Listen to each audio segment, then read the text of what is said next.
Okay, good morning, everybody. We're going to get started right now. So I welcome you to this session of the Pacific Northwest Rural Preservation Academy.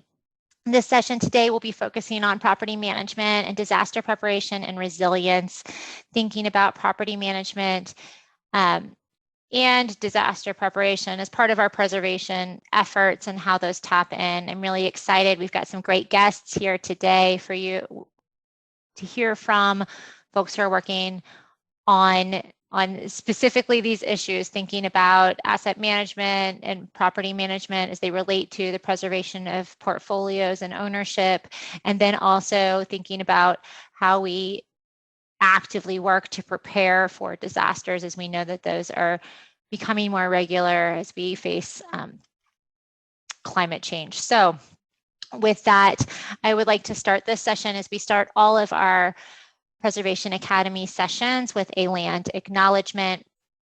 Today, our land acknowledgement will be provided to us by Taylor Robinson. Taylor Robinson is the program assistant in our Pacific Northwest office, which is located in Seattle, Washington. So Taylor, I'm going to turn the microphone over to you. Thanks, Robin, and thanks everyone for attending.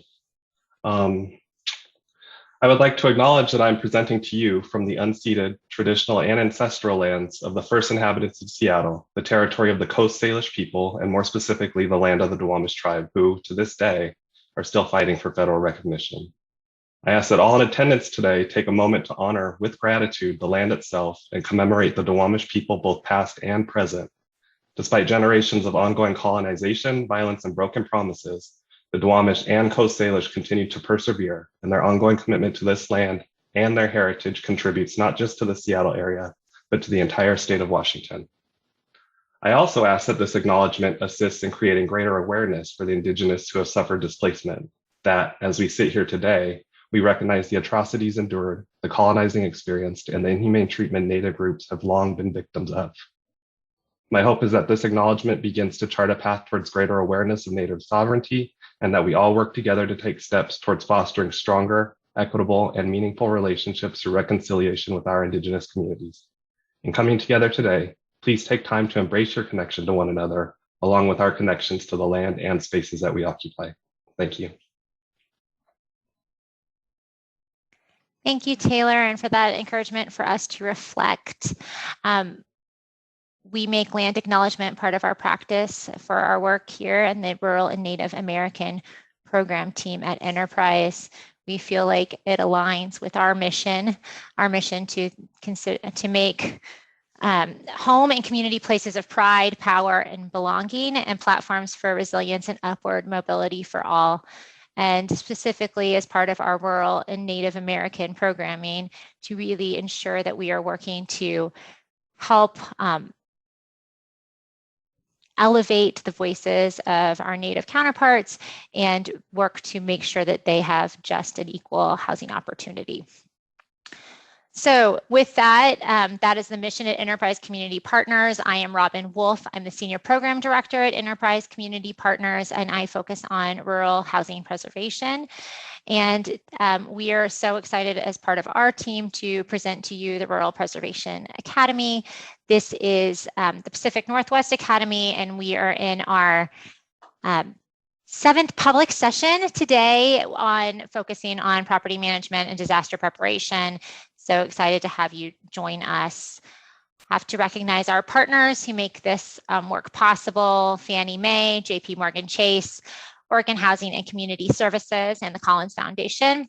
Also want to highlight the work of the USDA, RD Multifamily Office, the Department of Commerce in Washington, and the State Housing Finance Commission, all who've helped us to prepare for this academy and to bring it to you. So with that, I am going to turn this conversation and the microphone over to Alicia Hoppers. Alicia Hoppers is the Director of Agency Operations for Catholic Charities, and she's worn many hats in the affordable housing industry throughout her career, but really possesses a passion for thinking strategically about asset management. And I actually came to find out about Alicia through an article I read in a CHAM publication, a CHAM newsletter. And through that newsletter, reached out to Brian Ketchum, who's one of our cohort members at Catholic Charities, to reach out to Catholic Charities where Alicia is, so that she could talk to us about her approach as she considers property management and preservation to work hand in hand. So with that, Alicia, I'm excited to have you here and looking forward to hearing from you with your presentation today. Thank you so much, Robin, and I appreciate that introduction. It's really nice to be here today. I appreciate all of your time in talking about this subject. It's one that is near and dear to my heart. I love talking about preservation, and I do think that there are decisions made every day in property management that have long-term implications. So I hope that the takeaway from today's presentation is that asset managers want to be involved in what property management is doing and have alignment on long-term goals in preserving these very special assets. And I'm ready for the next slide. So here's our agenda today, and I hope I cover what you're here to learn, but if not, I invite you to please share questions. I think Robin's keeping an eye on the chat so we can get to everyone's burning questions about this topic. But today I'll do introductions a little bit about me. Robin covered, I'm with Catholic Housing Services. We have properties throughout the Western Washington. We are the housing arm of the Archbishop of Seattle. We'll go through that in more detail, and then we'll talk about asset preservation planning and portfolios. And I'm going to talk about how we do things here at CHS, and it may be different than how other agencies operate, but I'll give you our insights and hope that those help in your work going forward. And then we'll have a case study, and I thought this one might be of interest. It's a farm worker portfolio out of Woodland, Washington, and it was a troubled asset that was at risk of being lost, and CHS jumped in to, I guess, sustain it and keep it and preserve it. So I'll share that, well, how we did that. And then hopefully we have time for Q&A, because again, I want to make sure I have shared with you what you came to learn about today. And so we'll jump right in. So the goal, how to integrate preservation planning into property management decisions and activities. You'll probably hear me say a couple times today that long-term implications can happen on our day-to-day decisions. So having that really close alignment with property management and asset management is critical to asset preservation. And next slide. So I'm Alicia Hoppers. I've been with CHS for about 4 years now. Before that, I was with another nonprofit on the East Side. And before that, I was with Washington Mutual Bank. So in the banking industry, so I have this financial background that has helped me kind of gravitate more towards asset management activities and being able to work with our the financial piece of our assets and kind of grow from there. So I thought that was a really nice foundation. And then I just enjoy working with people and making positive impacts. So I hope that's an experience you have today while we're here together. And lastly, I have a passion for asset management. I did join CHS originally as the Director of Asset Management. I had the privilege of creating the asset management arm here at CHS. And so today I'm really excited to share how that all happened as well. So if you want more information about us, I left the link there so you can go to our website, and we have there our mission, beliefs, and values. And I also, on the next few slides, we kind of shared those as well. So next slide, please. The mission statement. And we are a faith-based organization. So we do our work within the Catholic social teaching. As I said earlier, we are the housing arm of the Archbishop of Seattle. And so we are throughout Western Washington. You'll see a map later on of our presence. But just so you have kind of where our focus is on those individuals, children, families, and communities struggling with poverty. And we also work really heavily in social justice issues as well. Our vision is basically that we want to be leaders, advocates, providers, and partners serving poor and vulnerable people. So you'll see a lot of our portfolio, we're very diverse, but we do, we have communities of concern that we target to provide housing to and build wealth, and hopefully eventually have those nonprofits that are growing kind of eventually take those things on. So that's our purpose as well. And then our core values. So there's several here, but the ones that I think asset management works a lot in is excellence. So providing those quality and competent services with integrity and stewardship, prudently developing using the gifts and talents of our employees and volunteers and financial resources to live out our mission, and accountability. And I think the accountability one's a big one with our external stakeholders, and I'm sure we all have them, the ones we report to. And so I feel like that's a core value that we work a lot in asset management, is meeting those long-term obligations that we've made to our communities. And there we are. So up and down the I-5 corridor, and a list of our properties there. So permanent supportive housing, Farmworker Housing, HUD 202, family housing, workforce housing. Just getting into student housing, it's an exciting project. I'm going to be in Shoreline or Greenwood. And then we have some group homes on the east side of Western Wash, well, east side of I-5.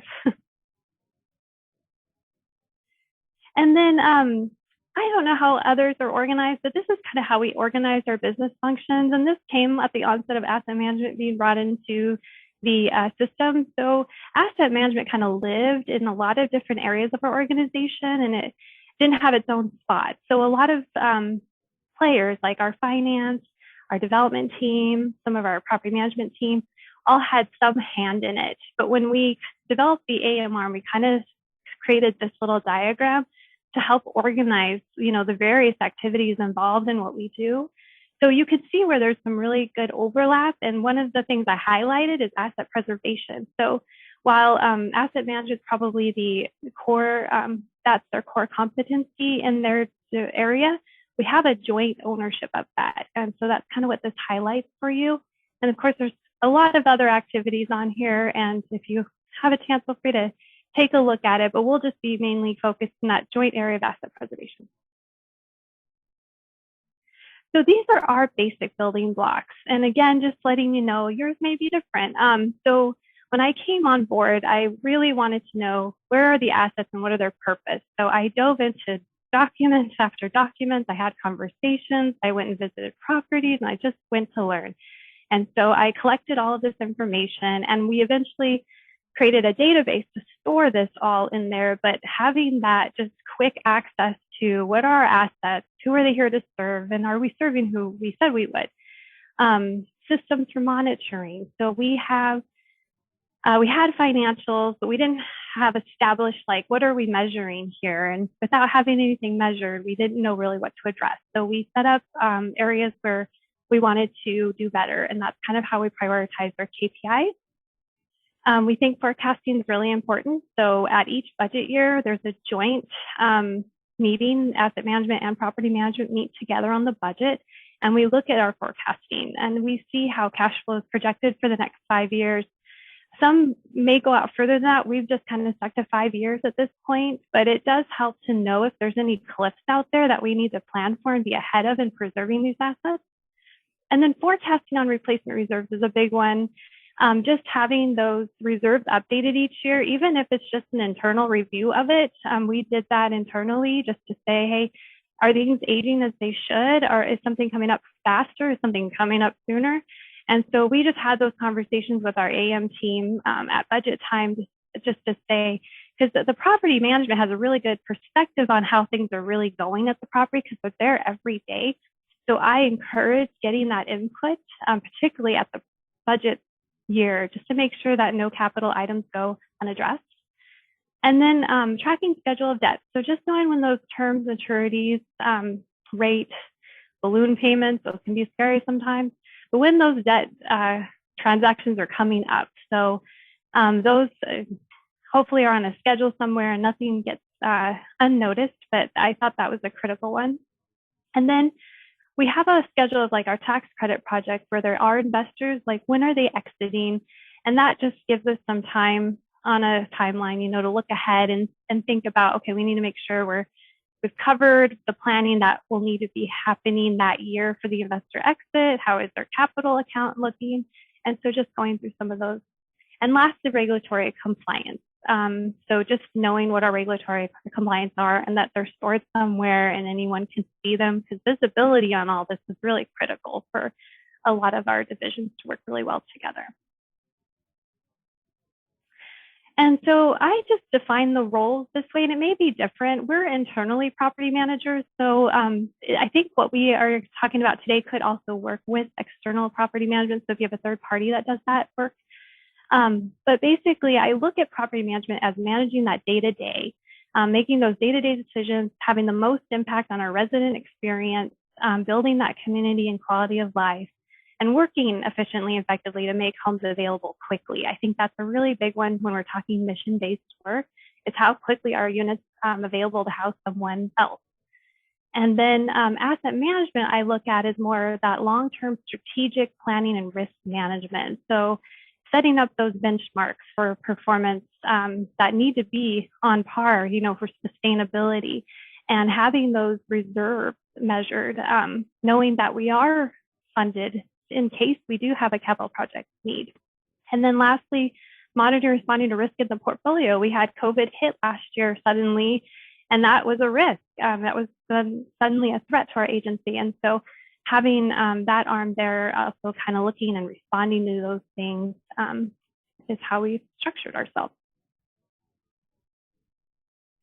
So property management, again, having those day-to-day operational responsibilities. This is just an overview of the previous slide, just to kind of reiterate where that role is, and this is where we're going to talk more, dive more into it right now. So we had to decide what our performance indicators were, and earlier I said that we were targeting areas where we just weren't doing well, and so and we targeted these KPIs to improve them, but also have some benchmarking done so that we could see if there's an emerging issue. And later on, I'll show you some of our scorecards and how we kind of keep an eye on that. And then I encourage that asset management and property management work closely together to create these KPIs so that everyone's in agreement on what we're targeting this year and really focused on. So these are the various KPIs, and you may have others. But these are the ones that we kind of sifted through and only took a few. So vacancy, staff vacancy, that's one where when there's not staff at the property, we know things are not getting done as much as they would if someone were there. So we're like, ooh, is that an area we really need to monitor? And we chose not to this time around. But when we do have like turnover in staffing levels, if it does become a significant problem, I would recommend as KPI. Rent collection, on-time resident income certs, days to rent ready, days to fill a unit vacancy, time to complete work orders, entry reports, and negative cash flow. These were some of the KPIs that we discussed, but ultimately we ended on, and I'll show you the next, these three. So we chose accounts receivable, turnover, and on-time compliance. So we chose a few because we wanted it to be digestible for our teams working on these issues. So we came up with, specific talking points about them so we can get buy-in. So accounts receivable, we're talking about rent collection, providing cash needed to support our day-to-day. And turnover, we're talking about that being, turnover means people are housed quickly. So when we do that fast, someone's that may be unsheltered, gets sheltered quicker. And then our assets are meeting their community need and goals. If we have units offline or sitting vacant, we're not really serving the community they were intended to at that time. And lastly, turnover, we talked about how it reduces our revenue loss through lower vacancy expense. So it, again, helps us be stronger and be more responsive with our cash flow. And then lastly, on-time compliance, and that's just meeting our vendor expectations. We want to maintain credibility with our external stakeholders who have entrusted us with, their investment or their capital infusion. And so I think compliance for us was just what we really wanted to focus on. So this is how it looks on our KPI. So we labeled them with a number. So one being, we're doing okay, we're doing good, down to forward, like, ooh, we got a trouble here. So if something kind of goes to the yellow, that's telling us there's an emerging issue. And so that's kind of how we use the color system here with our green to red. And then if you look off to the right, each of those categories have our benchmarks. And these, again, may look different depending on where you're starting from. We want to get to like stellar performance, but if we're underperforming, we want to get to like maybe mid-level performance. So I think it's really good to have some goals, but also kind of have some, bridging between those goals to get to that ultimate end. So you'll see that some of this is labeled future goal, because we know that we recently updated this last year with COVID, and we do have some really tough AR situations right now. So we're making a future goal to be back up above 70, 96.9%, but starting right now, kind of in the lower range. And then this is just an example of what it might look like when you lay it over performance. So this is what our teams will meet on each month, and they'll just look at the scorecard. And this is our tool to communicate with asset management. Everyone's schedule is so different, and it's hard to get us all in the same room all the time, but we know that our property management teams can meet, and then we could communicate through this card to our asset management team who may be on another project. And so we'll put in there what's going on with each of these areas, and we'll be reporting on the yellows and the reds and what action we're taking. So we want to see that there's always action being taken on these items that are yellow or red. If they're green and solid, we're good, and no one's asking us questions about those items. But our asset managers, as you know, have to report out on these items. And so we want to give them the information. And also, if we're doing some actions that may be going against what our long-term goals are, they'll be flagged here. So this is our standing monthly portfolio meeting. So we bring that scorecard to this agenda, and these are just the points, and we don't change them. So we always ask, hey, what's new and what are the opportunities in your portfolio today? What's going on with KPIs? And that's when we bring the scorecard out. Talk about compliance, capital projects, and just make sure that, as we've created these annual property plans, things are progressing along through the year.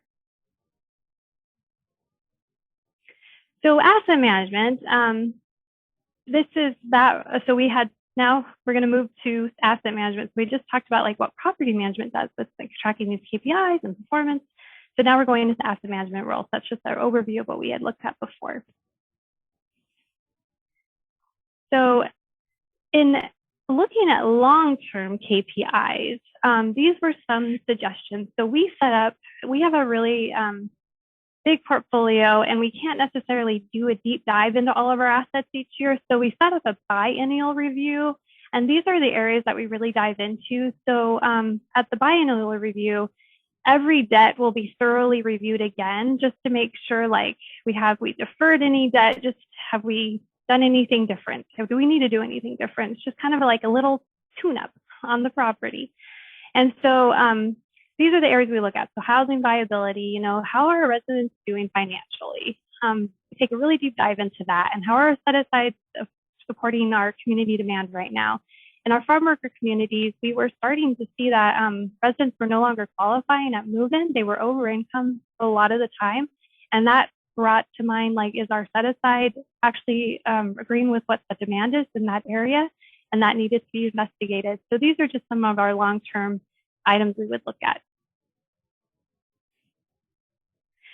So we chose from that how to measure these long-term items, and this is just a glance of the KPI report that might be on the asset management side of things. So this one, and I can't read it, it's so small, and I'm so sorry if you guys can't read either, but it's CNAs. Are our CNAs updated? Is the property condition what we want it to be? Is our loan, are we meeting our loan underwriting obligations around a watch list with our lender? Are our reserves adequate to be funded for the next 20 years? So they all get a grade. And so we want to try to keep our properties in above C category, but where they are C and D, those are probably going to a workout schedule. And hopefully most of these were identified on the 12-year timeline we put together, but if not, we're tweaking plans here. And then, thank you. So this is what our preservation timeline looked like. And I thought this one would be interesting because this is our farm worker preservation timeline, and it basically tracks 3 areas. The first area is financial bundles.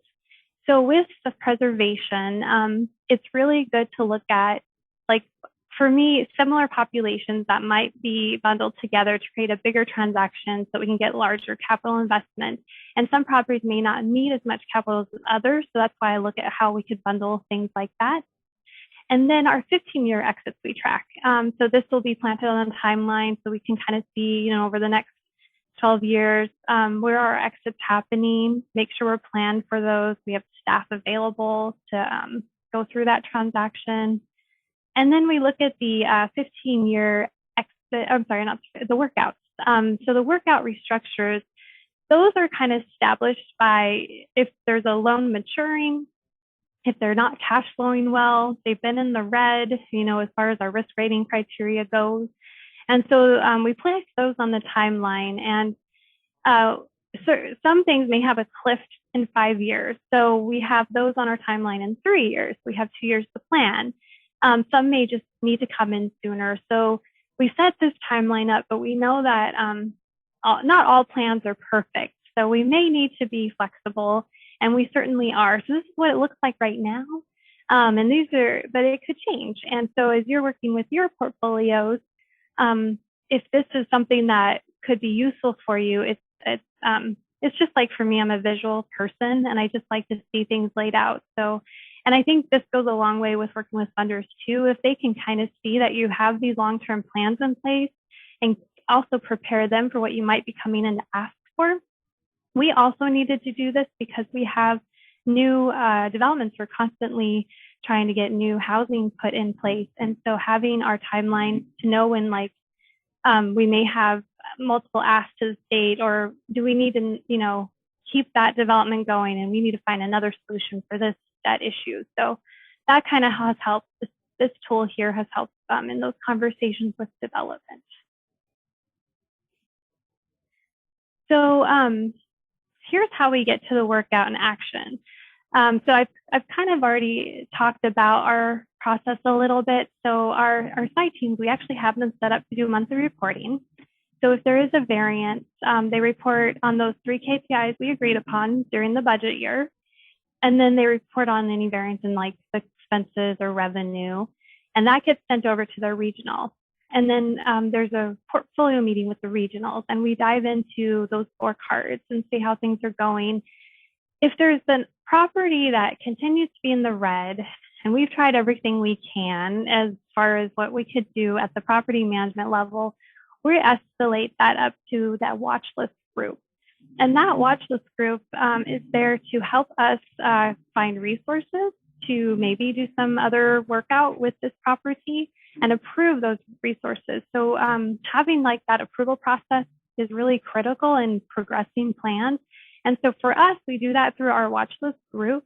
And you'll be able to see who attends those meetings and why we're able to make decisions in that spot. But wherever those decisions may be made, I would say that this information should be going to that group. So the watch list will meet, and then those parties will agree upon that workout strategy, and it gets forwarded on to go forward. So that's how we operate. And then this is the watch list group parties. So we have our CFO there, we have our chief accounting officer, our agency directors, our director of asset management, our director of agency operations, and then our director of finance.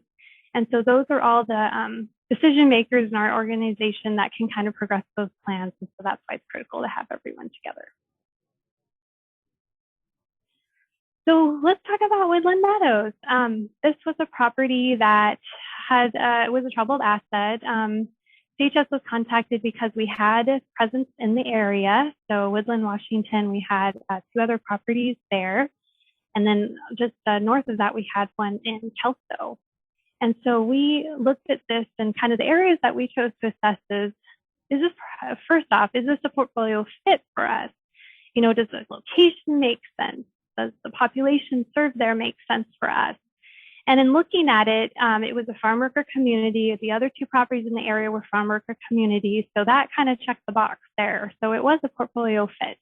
So then we looked at, what's the operating vitality of this property? How would it fit into our operations there?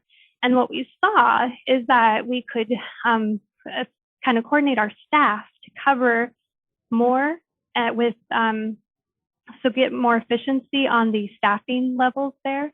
So we were able to bring in a new, like have one other full-time staff person to give more capacity to that area, but be able to spread it across more properties.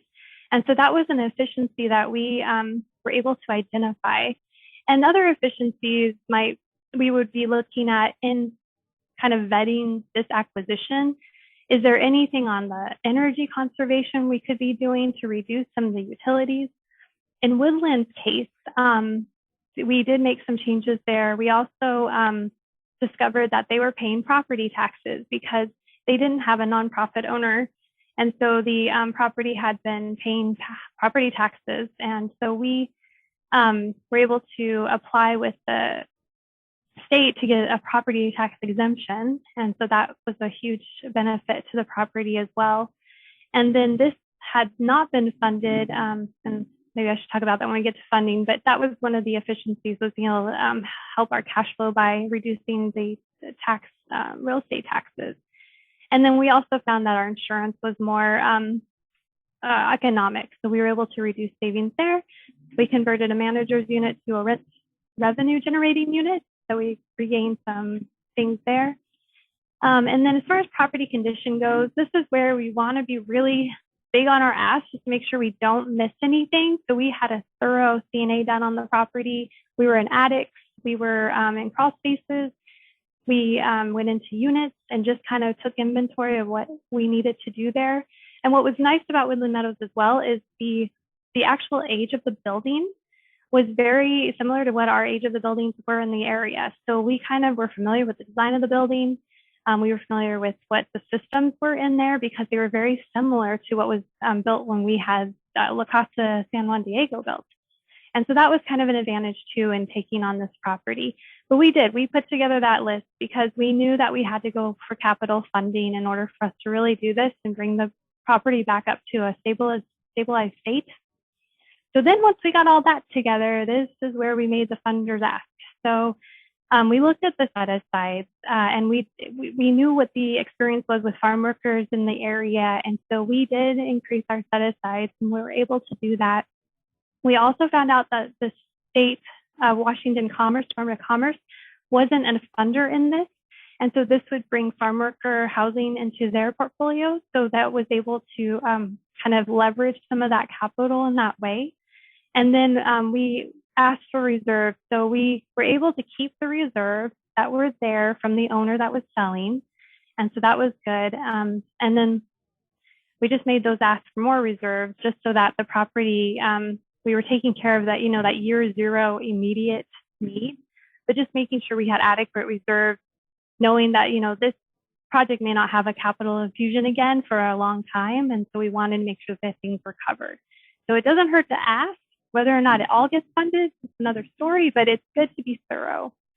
Then we did the investor relations. So that was where we talked to the investor, felt them out if they wanted to exit early. They did not. So we kept them in, but we kind of reset some outstanding accrued balances.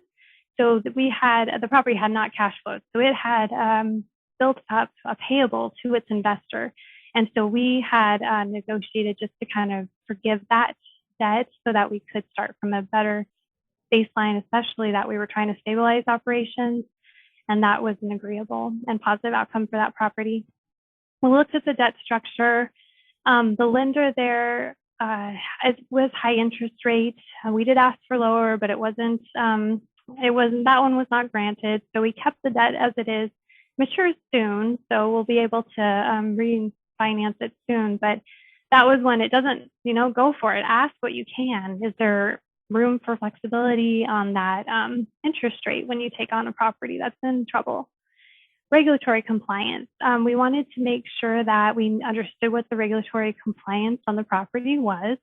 So we asked for all of those documents and made sure that we had like those first year files. Because when you're taking on a property that you haven't had from day one, that could be very unnerving not to know where those first year files are. So like I lost a few nights of sleep with that because I'm like, I need to get that on the list. And so don't let that one be missed. And we certainly didn't, but we were able to kind of get those stored so they were safe. And then key document list. So it can be overwhelming. Things in development and maybe in a rehab, we build up those documents and, things kind of just happen. But when you're taking on a property that's been in service, and it's just, you have to be really almost specific about what you need to ask for documents. So we put together a list with our attorneys to make sure that we got what we needed from the property management company, the investor, and the exiting partner. So that was that was a very critical document, and it had its own meetings. Did we get this? Have we gotten that yet? And checked it off. So I will say these were the critical areas that we looked at in bringing on woodland meadows, and ultimately it worked out really well. And I think that concludes my time. So I ended earlier than I thought. If you guys have questions or other things I can address. I have 1,000 questions for you, Alicia, and I really appreciate it. Larry Anderson, who's one of our team members for this, also just wrote that really thoughtful approach, and I want to echo that. I'm really appreciative of all the tools you shared, and it is it's such a comprehensive look at the portfolio and asset management that Larry's question, I'm echoing. Larry and I have the same question.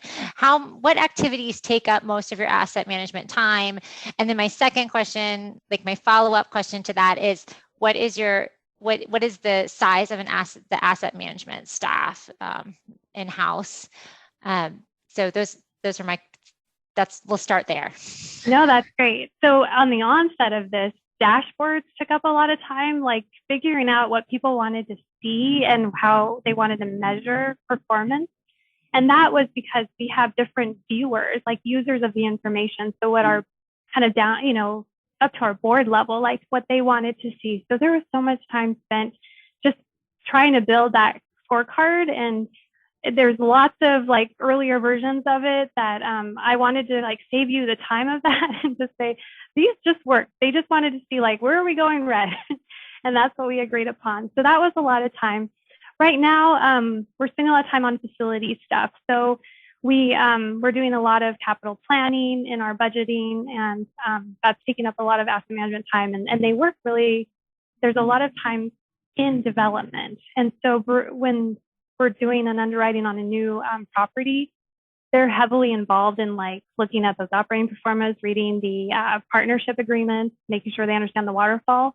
So they're spending a lot of time there right now. And that's why we've agreed to have this tool, this communication tool, and those scorecards so that they can go grab the information when they need it and get those reports out.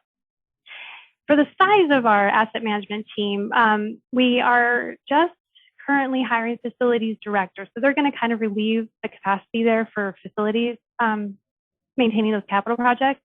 And so we have a director of asset management, and then reporting to them is an asset manager. And then we do our compliance through a compliance department, which has a compliance manager. And then we're just in the process of converting our compliance to RealTage, third-party company that'll do our third-party. We had previously staffed compliance here, but it tends to be a harder position to fill. And so we decided to kind of go a different direction in that. So your compliance is now going to be third party, but yeah, your property management is in-house. Still correct? In-house, yep. Okay. That's just something, there's all sorts of different models, right? And I think that's important to think about. I know some folks would be like, we would love to have a director of asset management and an asset manager. So I think one other question I would have is, if you don't have as big of a team, right, that's dedicated to asset management, and you do property management in-house, what are ways that you can help to lift up your property management staff to be able to feed into at least maybe some of these reports, so that other directors in the organization can make sure they're looking at the portfolio? Yes. So we wanted to get that buy-in on what we would be measuring. And so some of those talking points with AR, we'll talk about just turnover, talking to our teams about focusing on turnover and reporting out on turnover really had to come down to our mission of housing people quickly. And so those were some of the talking points we used to get our teams to have a lot going on in any given day. And we wanted to get their buy-in on doing these monthly reporting. If you can get just a monthly reporting system in place, that'll hopefully relieve some of the extra work in trying to go through each financial and interpret it yourself if you're limited on staff. So I would just encourage that monthly reporting system to get set up and make it maybe just simple for now. It can just be a few, like I said, just a few KPIs to track that can just come up to you, and you can just see things are on par or they're not, would be my recommendation. So one follow-up, and I don't mean to put you on the spot with this question, but would you be able to share your dashboard with us so that I can share it with the cohort? Of course. Yeah, so, you can have those scorecards, sure. Fantastic. I think it's nice to have a tool to kind of even lift up as we're talking about how to monitor watch lists, what are read. And right, those might not be the three the KPIs that group, but it might help them to understand how to feed it up through the report. One question came from Seth. Do you evaluate the duration that tenants stay at property? So I'm thinking, I think you talked about this, about how you're having some issues with some overqualification. I feel like it probably yearly reviews. How are you looking at that as it relates to turnover, as it relates to, qualifying each year? Yeah, that's a great question. So the KPI stuff, the three that we look at, those are monthly. And then we set up things to look at quarterly and things to look at annually. And so one of the deeper things that we look at with our residents on an annual basis is like longevity. How long have our residents been living at our properties? Has that changed from the previous year that we looked at that? So we do look at some of those things on an annual basis. And I think it is a capacity issue to look at it more frequently for us than that. That's why I forgot to mention that, but if there's things that you can just do on a quarterly basis to relieve that, I would set that up too. And for us, we're doing the annual deep dive review on the resident issues. So you're doing annual here's Seth's follow-up question. Is longevity encouraged or discouraged or indifferent? Longevity, we would like to see, we certainly have residents, so the overqualifying piece was at the intake. So when residents are applying for us, we were seeing that we weren't approving people to move in because their families were earning more than we could put them into a set-aside. And so that was like a marketing issue, demand issue that we wanted to resolve. But then we have in-place residents who are losing vouchers because they make so much. And that's really great. Like they're doing better than they did when they first moved in. And we love seeing that. We also do want to see that they have, a place to graduate to, that, maybe they become homeowners. And so there's initiatives to talk about that and see if that's something that, do we need to get involved in doing that? Or do we just need to connect our residents to that resource to help them, see home ownership as a reality? And that's something that we're working on. Yeah, no, I think that's a question a lot of us struggle with, right? Depending upon what the long-term goal is. And then I know we've seen in Farmworker Housing, as wages go up or as hours go up, sometimes that creates challenges on the end for the yearly certification. Yeah, it does. Sometimes it's required by the funder that we have to, if there's a higher set aside in that, then they need to be transferred to it. And so our compliance team navigates all that. But that's just, and once they're at that max, they're able to stay as long as they need to. We certainly don't, we would just encourage them by that home ownership or graduate housing conversation.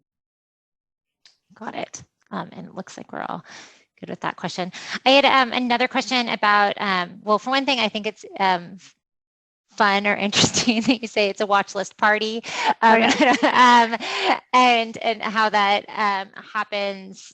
So is that part of when you're doing watch list, is that in conjunction, do you have kind of like an asset management quarterly or annual meeting when the watch list comes up, or how is that assessed, or is that outside of kind of that biannual or annual review you're doing of each property?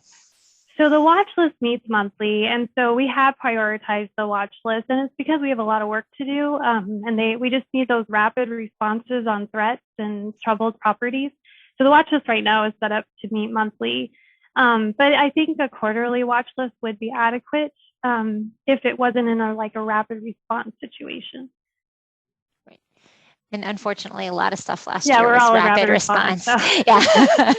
Yeah. Okay, I don't see any more questions coming up through chat. I really appreciate your time, Alicia, to really talk through your approach and the way you're looking at it and all of the information you shared. And I'm excited to get the dashboard from you so that I can share it with the folks who are on the call. Lots of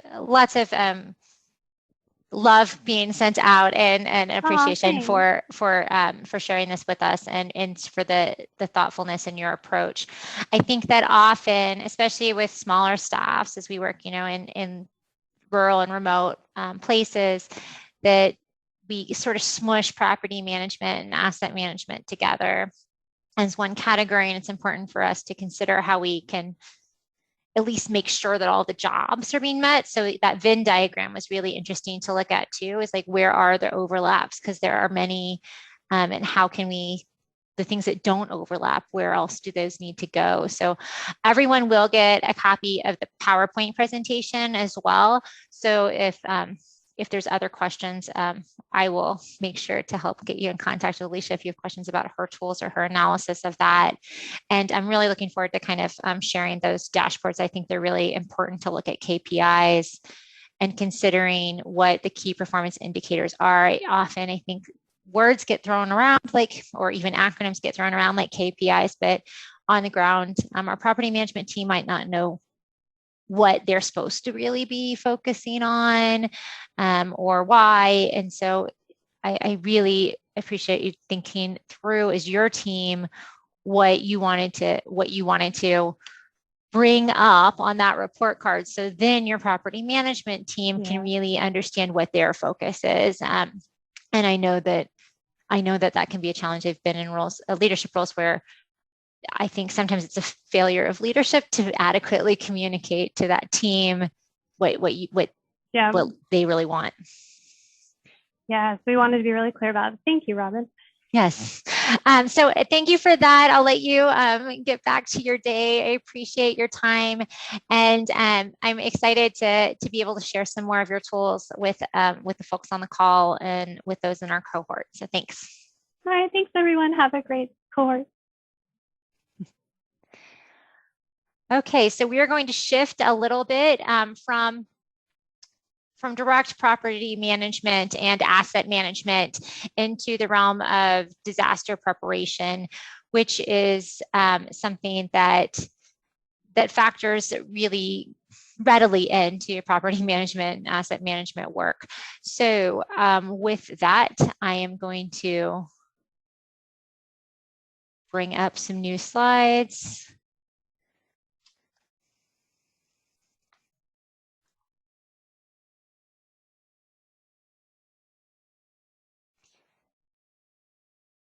And talk a bit about the Enterprise Ready to Respond Toolkit. So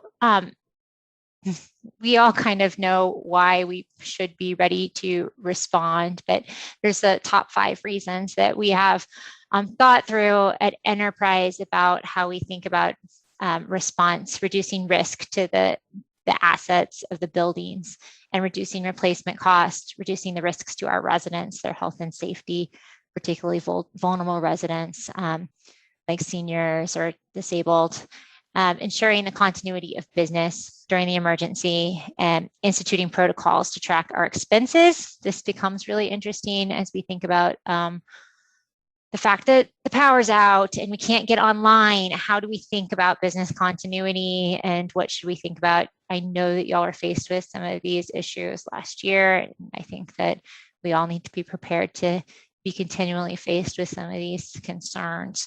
So one of the key pieces about the Ready to Respond is that we have established confidence in our property management team. We have a clear conversation with property management about what is expected in terms of disaster preparation, and we've adequately prepared them as leaders in our organizations, as asset managers, as directors, that we've adequately prepared our property managers on the ground to respond. Last year, there are some issues as properties had to be evacuated. Power lines are melting, the power's out, the internet's down. if you only have your lists for your residents' phone numbers and your computer, that can make things really tricky. So thinking about even things like what we have that's printed, what we have that's accessible in a Go binder, in our Go bags, how do we mass notify, thinking about how we could maybe create a mass notification remote tool that works. Are cell towers working? Will folks get text messages? These are all really key questions as we think about what to be pre-prepared. So here's just some highlights of what not highlights, lowlights of what happened last year. A picture of what was going on with the wildfires throughout the region as of September 11th in 2020. We are already experiencing fires in Oregon right now, and we'll continue to see different things like that. We'll speak directly to kind of wildfire mitigation with our next guest speaker. This conversation will focus on sort of what tools might be available for business continuity. So with that, Enterprise has what is a business continuity toolkit. Adrian's going to share a link with you in the chat that takes you to this tool. It's really a good, robust tool that is available for all of you to use free of, like, there's no wall in order to access it. That has a ton of different worksheets and things that you might want to work through as you think with your property management team and with your leadership team about what is needed. Considering how to assign team leaders, thinking about who your rapid response team is, even doing drills in this space, things like building shutdown and reopen checklists, stuff that we don't necessarily have as part of our day-to-day property management manuals that could be incorporated in our day-to-day property management manuals, all available through that toolkit. Here's a drill down a little bit about what's in their evacuation tracking sheet, helping you to understand if you're evacuating a property where everybody is going so that you can get back in touch with them and get them back on property. Hopefully you might have had just an emergency evacuation, but the property is still okay and you need to get folks back in, but it's good for you to know where they are and what the best contact is. There is a go bag checklist, which is really helpful. It's also done in icons, so it helps for folks who might have speak different languages to understand too. That helps residents understand what they should have with them if they have to evacuate. There's a building emergency kit guide helping you to figure out how to create your emergency kit that you have at each building. Do you have an emergency kit at each building for your properties? Have your property managers thought about that? This is important work that we can do and we can expect of third-party property management, and really should talk with our third-party property managers as well as in-house property management. I think that this conversation can be had with either team. But if you have third-party property management, make sure that your expectations are clear in case you have to go through this. Enterprise also has this portfolio protect tool. This is one that comes into asset management. It would allow you to kind of assess a property if you're looking at it and what the risks are for flooding or wildfires. That is a link that will be in the slides as you get to that, or I think you can follow that link from the business continuity toolkit and the ready to respond toolkit. And then there's another one that has specific to wildfire safety. So I just wanted to make sure that everybody knows about these tools. Here's a screenshot of kind of how it looks to navigate through it. I really recommend spending some time kind of going through it and seeing there's some really good best practices in here that might help you to be prepared for any kind of disaster. It could be wildfire, it could be, and we'll talk a little bit about extreme heat in a second too. We also have a publication called Strategies for Multifamily Building Resilience, which can be really helpful, that sort of thinks about different building strategies as you're looking at rehab. So something to consider as you're looking at a substantial rehab of a property. And then there's post-disaster tools as well. So thinking about health-focused recovery after disasters and incorporating health-focused support flooded home cleanup, should there be a flood, how to think about mold and mitigation, others, cleanup safety after disaster, and then staying safe in the immediate aftermath. How do we think about shelters? How are we identifying and finding and being in contact with our residents? So here's some tools there. One other toolkit that has just recently come out from our team in Northern California, and I think really is important to share with the folks in the Pacific Northwest as well, is on extreme heat. We will, and Adrian, you might be able to share the link to these heat pocket guides. These have been, they're really interesting and are available in 6 languages and help folks know what to do about extreme heat situation. AARP has a great toolkit. It's not just for seniors, but it can also work for seniors. And then there are some good examples also of heat wave strategies. So I know if those of you might have disaster prep plans, might not have heat as part of your planned disaster. That said, y'all experienced a terrible heat wave last month and got a peek at what that disaster can really be in terms of shutting down power, not air conditioned units, and the real risk to folks in terms of like heat exhaustion and that. So thinking about using these tools for that purpose as well. Adrian just shared the heat pocket guides with you in the chat. And then that resilience strategies does talk about cooling systems and heating and cooling systems that might be energy efficient. So something to look at there. The next, post the heat pocket guides is one way you can do that at community gatherings. If you have those, you might want to be posting those in common spaces. Another thing that's addressed in the toolkit is thinking about a floor captain. Because heat is a different kind of situation than an evacuation situation, a floor captain might be able to check on residents and thinking about how to do like resident engagement, fostering resident leadership, having somebody who can check on residents and making sure that they're okay. There's a worksheet in the toolkit that helps you to have those conversations or to establish a floor captain and what those tasks might be. And then I just wanted to share, Seattle has a great, a lot of resources and trainings for folks who might be thinking about, like, I think there's things like on how to use the fire extinguishers, how to do that. So how can you empower your residents to make sure they're also prepared and link them up with some trainings. So there are trainings available. They might be targeted to a different city, but they're open to all. And you don't have to live in Washington. You don't have to live in Seattle in order to access some of those resources.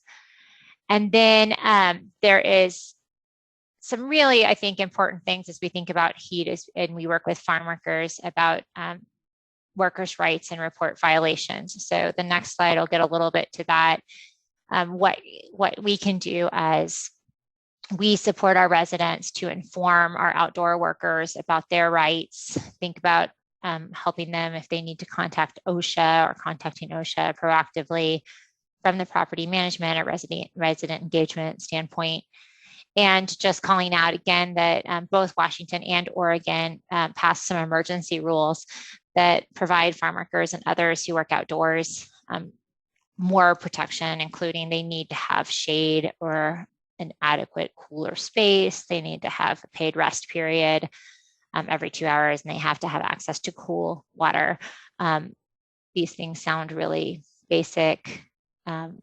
Those of us who work and have worked with farm workers know that these are not always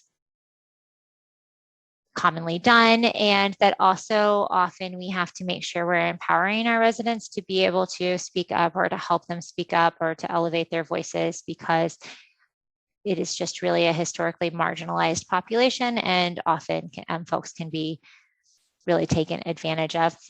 So those are some thoughts about heat in the toolkit. I really encourage you to take a look at that business continuity toolkit that we have put together at Enterprise. I'm really proud of that tool. I think it has been can be a tremendous help for you as you're looking at ways to make sure you're ready for a disaster.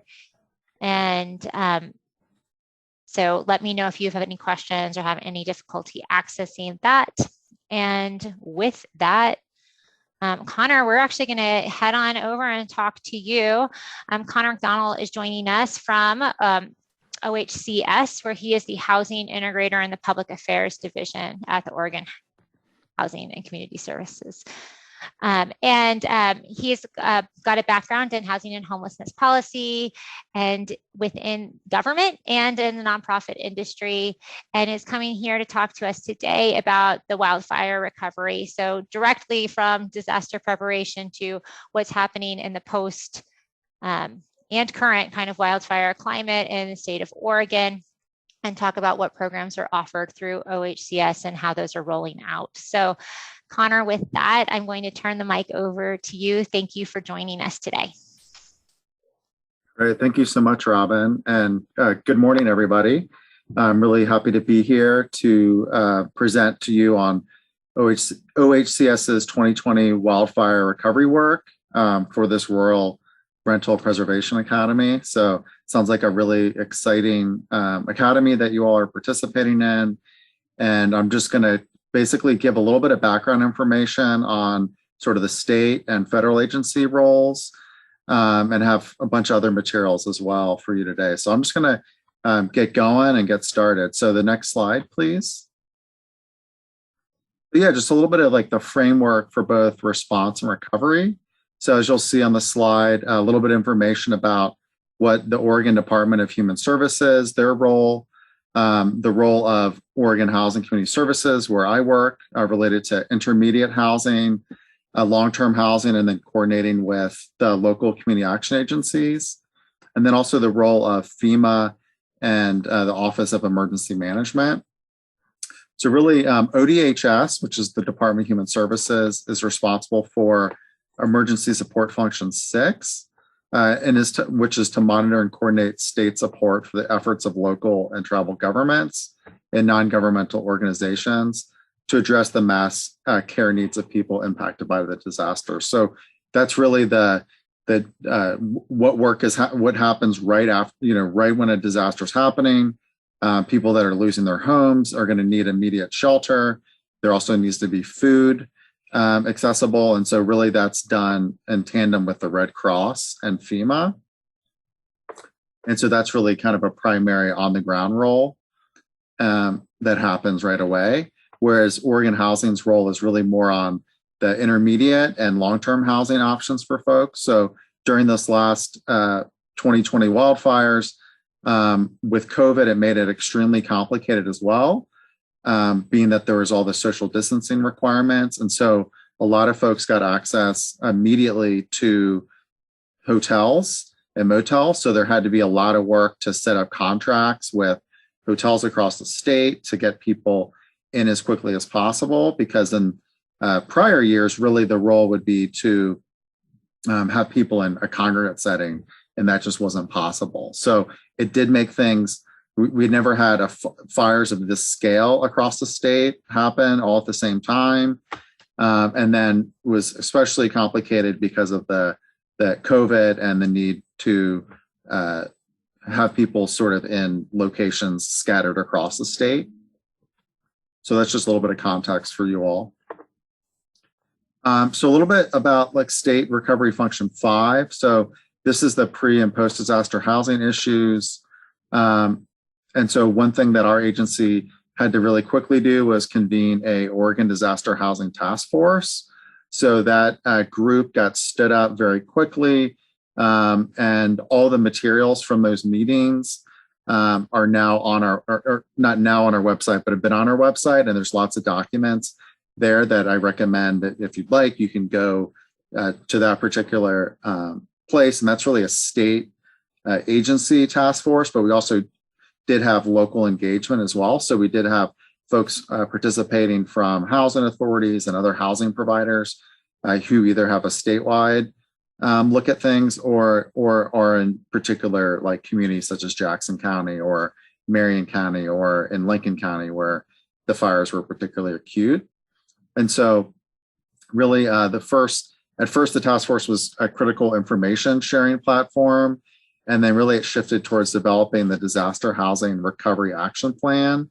And that was finalized in June.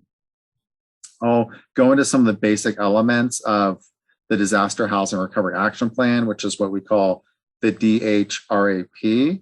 And then we can provide a few updates on sort of where we are right now with that plan. So some of the key elements of the disaster housing recovery plan, it's really on the bullets, but one of the first roles is that HUD developed, which is obviously a federal agency, they developed a housing impact assessment.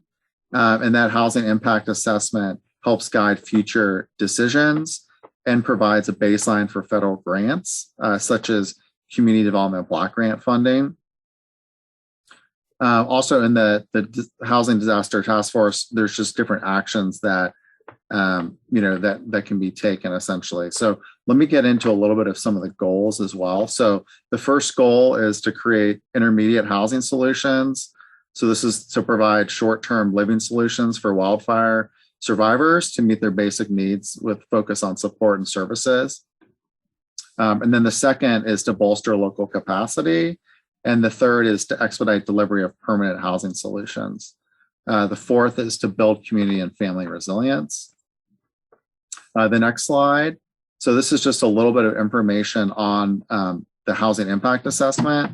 So this is just one slide that we like to show often. So this is just that really there's a huge impact on non-English native speakers and particularly, farm workers and seasonal folks. So this slide doesn't represent how many farm workers were affected during the wildfires, but it just kind of shows how many migrant and seasonal farm workers are in the counties that were impacted. And we also know that in most counties, especially in Jackson County, there was a lot of folks that were living in manufactured home parks. That was really a huge, a lot of the homes that burned down were in those particular areas.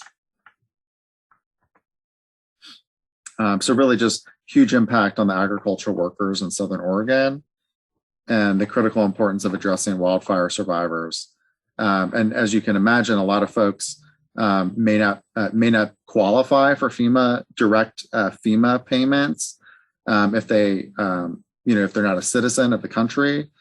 They do qualify for what's called public assistance, which is like sheltering and things like that, but they would not qualify for getting direct payments and things like that. So that's been an ongoing challenge. So the next slide is homes damaged by county. So this just sort of shows you by county what the total amount of destroyed and damaged homes were and the types. So as I mentioned earlier, in Jackson County, of the nearly 2,400 homes that were destroyed or damaged, about over 1,500 of those were manufactured homes. 193 were multifamily, and of that 193, I think it's 178. I think I have the statistic later, but over 170 of them were actually in OHCS's portfolio as well. And then also a bunch of single family homes. So if you go to the next, so this is just, this is OHS's pre-wildfire affordable housing inventory. As I mentioned, there were 3 properties in Jackson County. Actually, I think it's 127 units that were severely damaged. And this is just some of the other portfolio in those particular counties. Go to the next slide.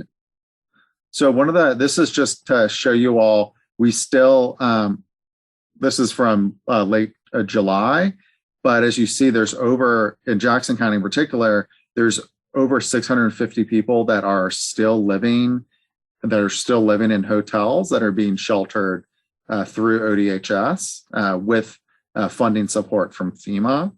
So, and just under 1,000 across the whole state. So I think that just really shows, what a deficit. We know that there's 150,000 housing unit deficit across the state, and overlay that with this, global pandemic and the loss of 4,000 housing units.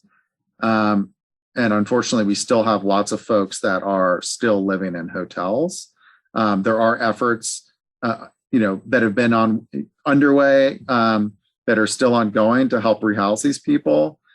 So one of the things, just to mention for you all, that happens when there is a disaster, in normal times, everyone's in a congregate setting.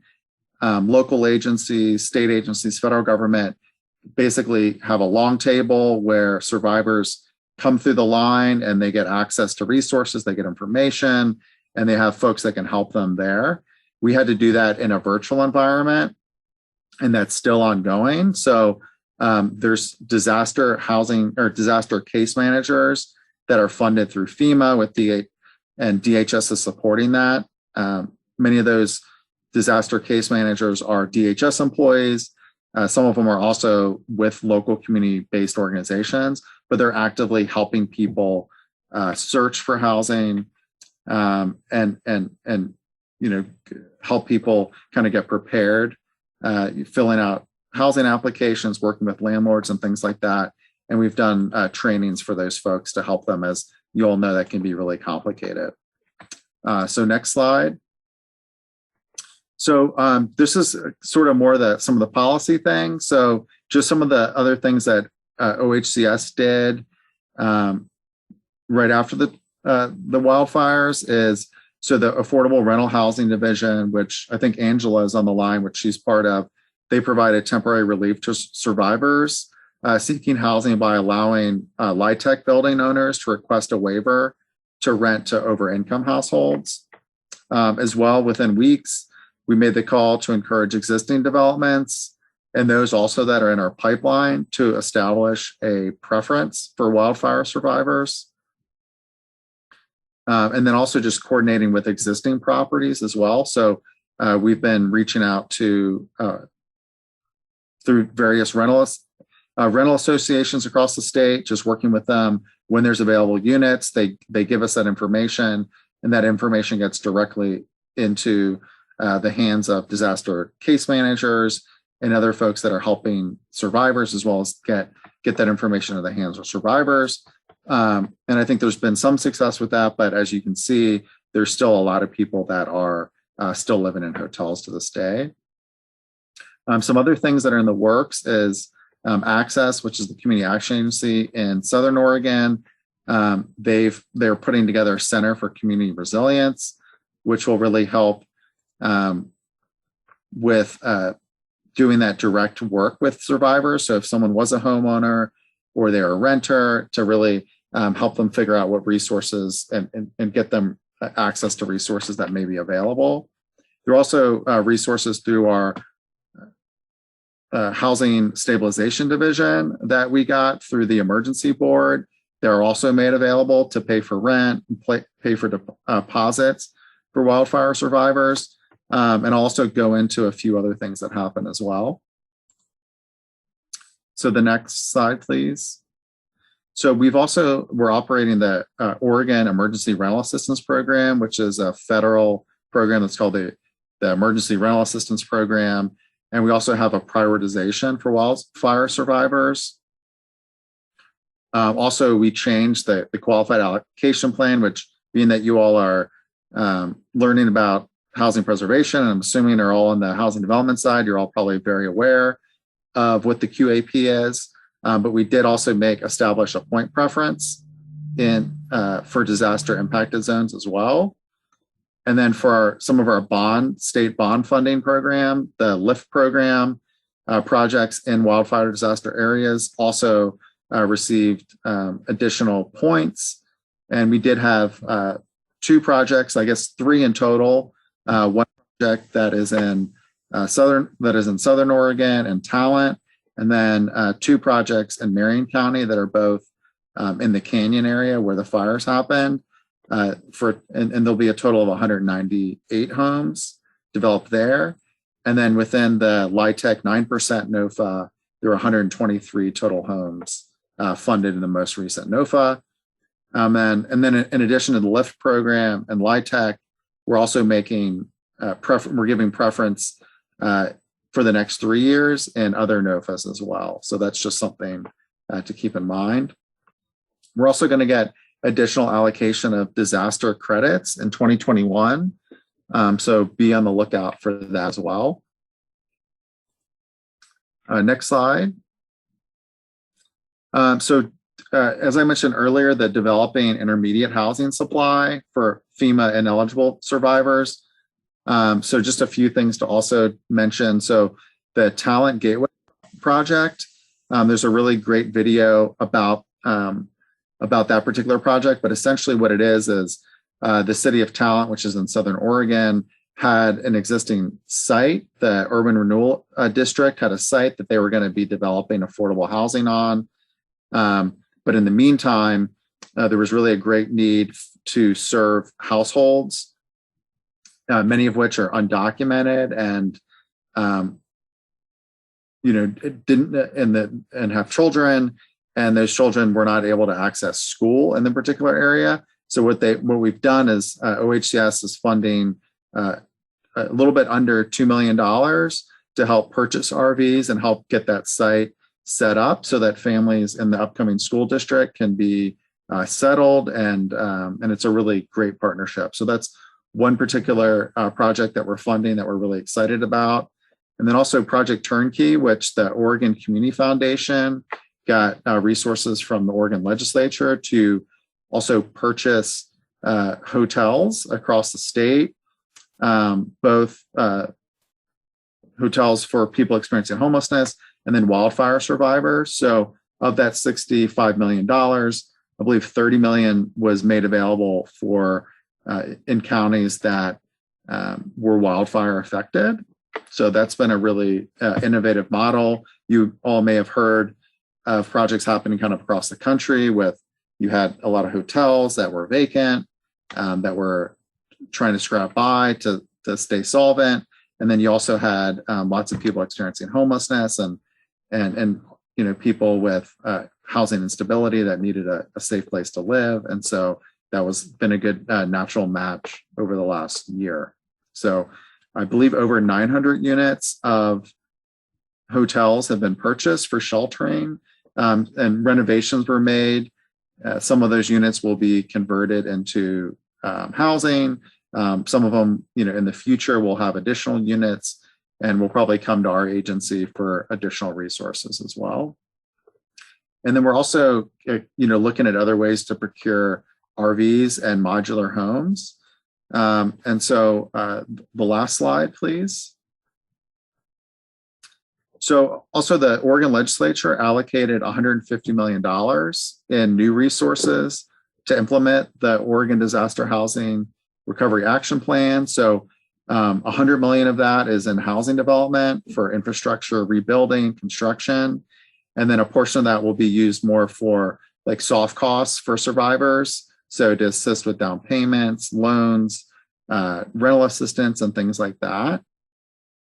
And then the 50 million, 20 million is for land acquisition. And then 30 million will be for interim housing supply. So some of that resource is what we were able to utilize to help purchase modular homes. And we haven't made announcements yet, but we've purchased homes in Southern Oregon, and we're working with local providers on where to place those homes, and we'll have more information on it in the future. The second bullet point is just building out the OHCS wildfire recovery team. So I am part of that team. It is definitely not, I'm actually right now the acting public information officer and doing the work I do in community engagement as a housing integrator.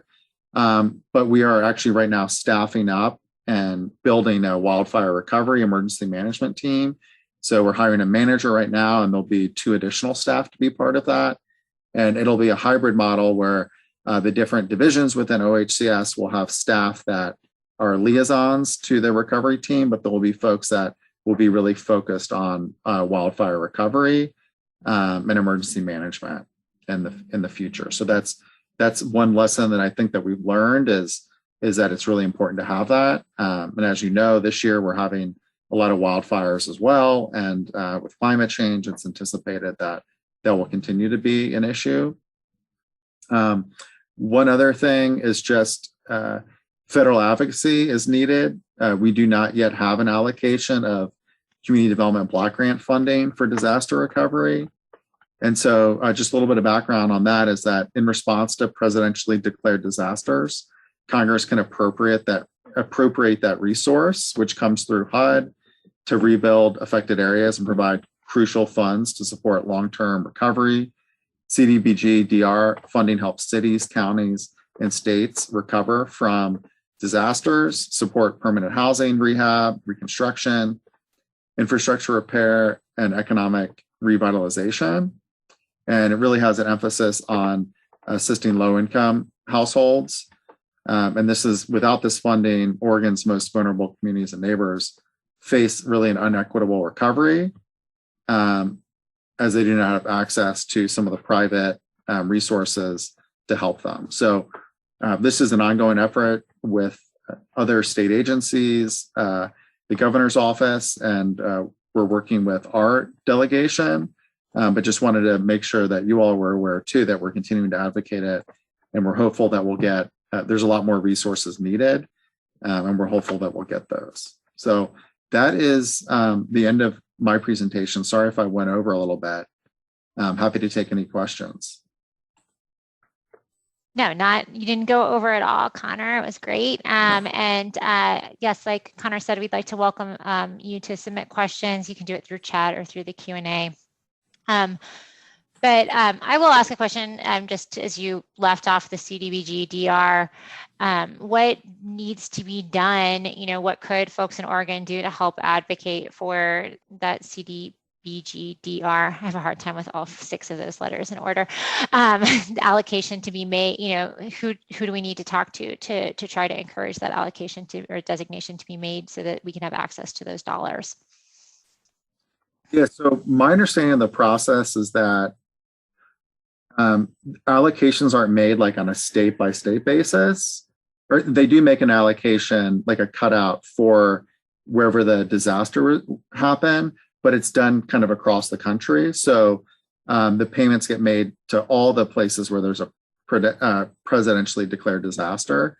So, you know, we've been communicating with our delegation, you know, in Oregon about that, and they're very supportive.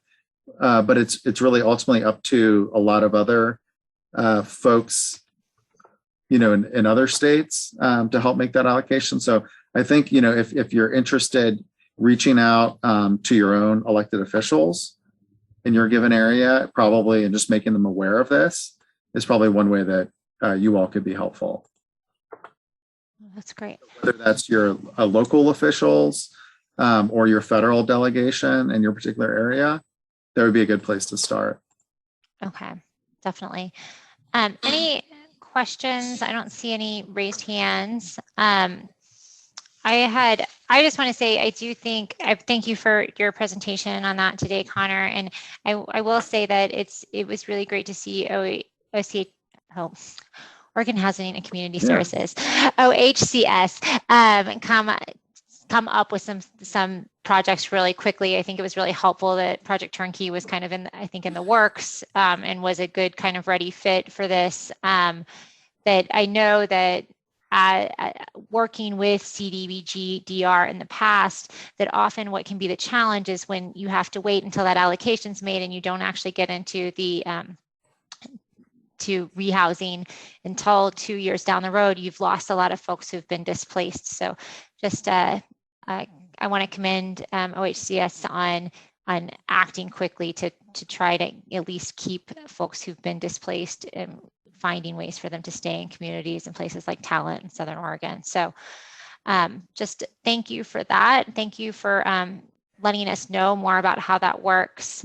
If there's anyone, I know Sheila, who's part of our cohort, has been, Sheila Stiley at Northwest Coastal Housing, has been working with the group on wildfire recovery.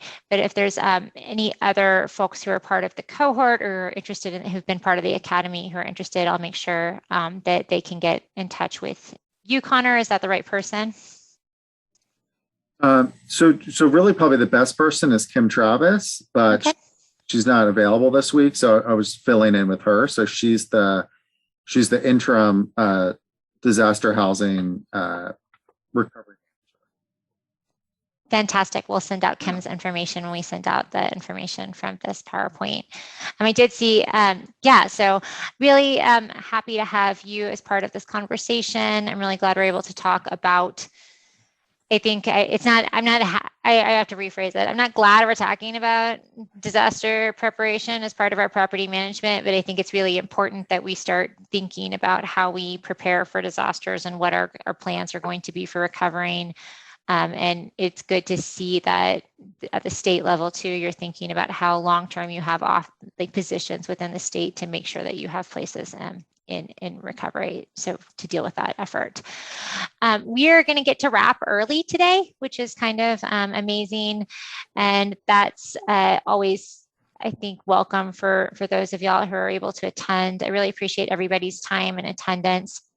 I also know that there will be a recording of this session made available, and we will be sending out information for you with all of the links. There's lots of links to resources, and also with that dashboard that Alicia presented will come out after if you were on the call or if you were registered for the call. So one last plug before we go is that we have the survey that's available to you. Adrian just put it into the chat. I would really ask that you give us feedback on these sessions as we have guest speakers and we try to figure out what are the best and most informative pieces of information that are being brought up. And we want to make sure that your time is well spent as you spend time on these calls with us.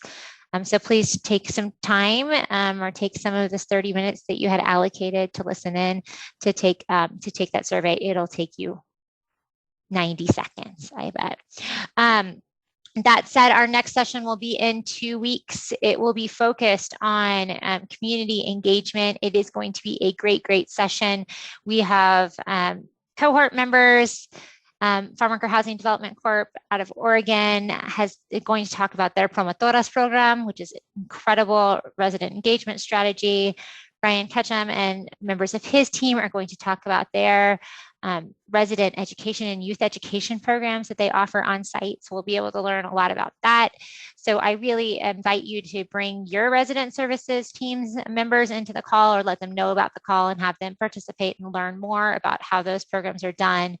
We will also be presenting what is called the Healing Centered Framework. It's a toolkit that Enterprise has developed with our culture and creativity team that really works to engage residents from marginalized communities and help make sure that they are part of the process and thinking and engage them as we think about planning, as we think about CNAs, as we think about what needs to happen as we rehabilitate properties, really engage our residents in that process and think about a healing centered lens, not a trauma informed lens, but a healing centered lens. And it's a really nice tool for us to kind of shift our mindset about that. That will be in 2 weeks on August, I have to think about the 18th. And Adrian can share the registration link and chat with you for that as well.